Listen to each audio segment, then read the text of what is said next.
baba wamekufa. Hakuna baba. Kweli si kweli? Kweli.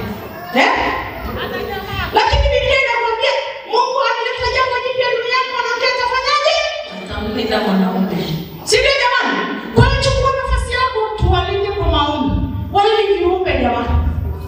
Watoto wa mama mke nao wana changamoto zake. Tuwaombe.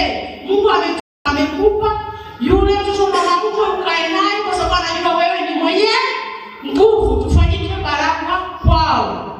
Sawa jamani? Lakini Biblia inatuambia ili wake watii waume zenu.